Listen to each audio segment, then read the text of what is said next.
Hello বন্ধুরা, ঠিকই ধরেছেন। আমরা চলে গিয়েছিলাম হচ্ছে ফ্যান্টাসি কিংডমে। আসলে ঈদের পরে বাচ্চাদের নিয়ে ঘোরাঘুরি করার মতো আশপাশে এই একটা জায়গায় খুঁজে পেলাম। আরও কিছু ছিল, কিন্তু প্রচণ্ড গরমের কারণে খুব একটা দূরে যেতেও ইচ্ছা হলো না। যেহেতু এবার ঈদের ছুটিতে আমরা বাড়িতে যাই নাই, বাচ্চাগুলো ঘরের মধ্যে থাকতে থাকতে বোর হয়ে যাচ্ছিল। সেজন্য আমরা ভাবলাম যে ওদের নিয়ে একটু বিনোদন দিয়ে নিয়ে আসি, যাতে ওদের মনটা ভালো থাকে। আসলে স্কুলও বেশ কয়েকদিন ছুটি ছিল, ওর বাবারও অফিস ছুটি ছিল, সবাই ঘরের মধ্যে থাকতে থাকতে একঘেয়েমি হয়ে যেতাম। এজন্য আমরা ঘোরাঘুরি করতে গিয়েছিলাম ঈদের মধ্যে। ঢাকা শহরে আসলে ম্যাক্সিমাম লোকই এরকম ঈদের এই আনন্দ, যারা যায় না দেশে বাড়িতে, তারা এই যে বিভিন্ন জায়গায় ঘুরতে যায়, কেউ দূরে যায়, কেউ কাছে কাছে যে বিনোদনের স্পটগুলো আছে সেখানে ঘুরতে যায়। এই যে আমরা চলে আসছি হচ্ছে বাইপেলে, সাভার থেকে আমরা বাইপেলে আসছি। বাইপেল থেকে অটোতে করে আমরা যে ফ্যান্টাসি কিংডমের সামনে চলে আসছি। আমাদের বাসা থেকে যে অনেক বেশি দূরে তা না, মোটামুটি আর কি। তো যাই হোক, এখান থেকে আমরা এখন টিকিট নিব। টিকিট কাউন্টারে যে একটু কথা বললো, বিশাল লাইন ছিল ওর বাবা। তো এখানে ঢুকতে পারলাম না। তখন আমি বললাম যে চলো আমরা তথ্য কেন্দ্র থেকে জেনে নিই যে কি প্যাকেজ আছে। ওখানে গেলে ওরা আমাদের বিভিন্ন প্যাকেজের কথা বললো। 1200 টাকার একটা প্যাকেজ ছিল, সেখানে হচ্ছে আপনার লাঞ্চ ছাড়া ফ্যান্টাসি কিংডমে যে রাইডগুলো আছে সেগুলোতে আমরা চড়তে পারবো। দ্বিতীয়ত হচ্ছে আরেকটা ছিল 1400 টাকার প্যাকেজ, সেখানে লাঞ্চ সহ ওয়াটার ওয়ার্ল্ডের সমস্ত রাইড প্লাস হচ্ছে ওয়াটার ওয়ার্ল্ডে থাকতে পারবো। থার্ড আরেকটা প্যাকেজ ছিল 1500 টাকা, সেটা হচ্ছে ওয়াটার ওয়ার্ল্ড প্লাস ফ্যান্টাসি কিংডমে যত রাইড আছে তার মধ্যে কিছু বাদে আমরা চড়তে পারবো। বেশ অনেকগুলো রাইড আমরা চড়তে পারবো, 12-13টা। তো যাই হোক, আমরা এই 1500 টাকার প্যাকেজটা নিয়ে নিলাম। তো আমাদের লাঞ্চটা করতে হবে হচ্ছে ওয়াটার ওয়ার্ল্ডে গিয়ে। তো আমি ওদেরকে বললাম যে আসলে একবারে ভিতরে না গিয়ে আগে প্রথমে আমরা কিছু রাইডে চড়ে তারপরে হচ্ছে ওয়াটার ওয়ার্ল্ডে ঢুকবো। যেই ভাবা আমরা এই যে ঢুকলাম হচ্ছে হেরিটেজ পার্কের ভিতরে।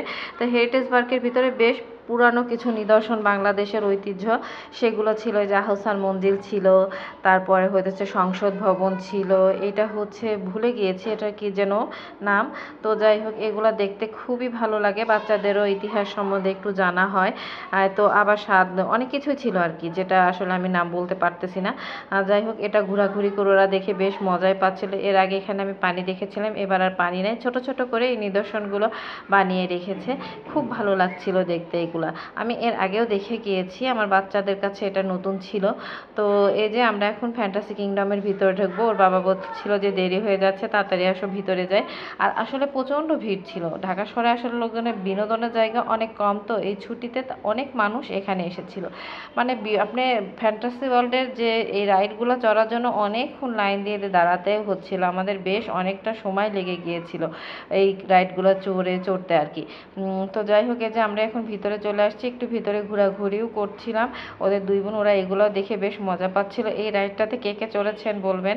আসলে আমি চড়ি নাই। এই যে এই রাইডটা নতুন আসছে, আমি আগে যখন গেছিলাম আর কি ঝাঁকুনি দেয়, তো আমি একটু ভয় পাচ্ছিলাম, ভাবছিলাম যে হয় তা আবিয়া ভয় পাবে বা ব্যথা পাবে, কিন্তু না। আসলে যে রাইডটা, আমি মোবাইলটা বের করে আবার ঢুকাই রাখছিলাম, কারণ হচ্ছে ভাবতেছিলাম যে আসলে পড়ে যাব কিনা, কিন্তু আসলে কিন্তু না, পড়ে যায় না। এটা খুব একটা যে সমস্যা করছিল না, ধরে বসেছিলাম, খুব একটা ঝামেলা করে না।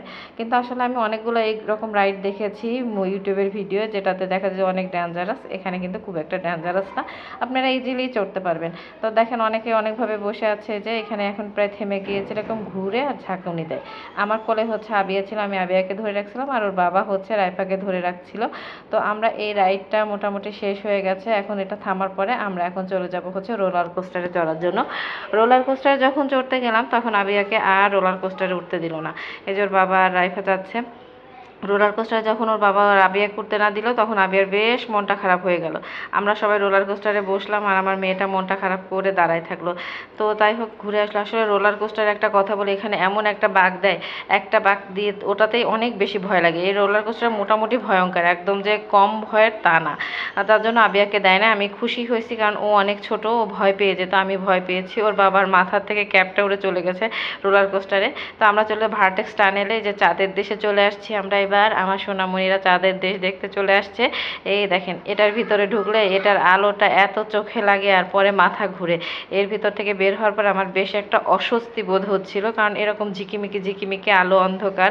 তো এই যে দেখাচ্ছি, দেখেন এই যে বিশেষ করে এই জায়গাটা যে ঘোরা মনে হচ্ছে। আবিয়া তো খুব ভয় পাচ্ছিল, যেতেই চাচ্ছিল না। আর রাইফার অবশ্য সাহস আছে, খুব একটা ভয় পাচ্ছিল না, একটু বড় হয়েছে তো। এই যে আমরা এই পাশটা হচ্ছে বের হওয়ার পাশ, তবে এইরকম আলো থেকে বের হওয়ার পর মাথার মধ্যে কেমন একটা ঝাঁকুনি দেয়। ওর বাবা আর এটাতে ঢোকে নাই। এরপরে হচ্ছে রাইফা এই রাইডটাতে চড়েছে, আবিয়াকে আর এই রাইডটা দেয় না। এখানে বিভিন্ন রকম কনভয় বলে এই রাইডটার। তো আবিয়াকে দিচ্ছে কিছু রাইড, রাইফাকে দিচ্ছে, কাউকে দিচ্ছে না। এরপরে আমরা উঠলাম রেলগাড়িতে। প্রচণ্ড গরম ছিল, আমার খুব অস্বস্তি হচ্ছিল এবং খারাপও লাগছিল। তো রেলগাড়ির জন্য আমরা বেশ কিছুক্ষণ দাঁড়িয়ে থাকার পরে রেলগাড়িতে আমরা উঠতে পারলাম। এই যে আমরা রেলগাড়িতে উঠলাম। এই যে আমরা যখন এই সান্তা মারিয়ামে উঠতে চেয়েছিলাম তখন সান্তা মারিয়ামটা নষ্ট ছিল, পরে দেখলাম এটা ঠিক করেছে। তো রেলগাড়িতে দেখেন আমরা ভূতের দেশে চলে আসছি।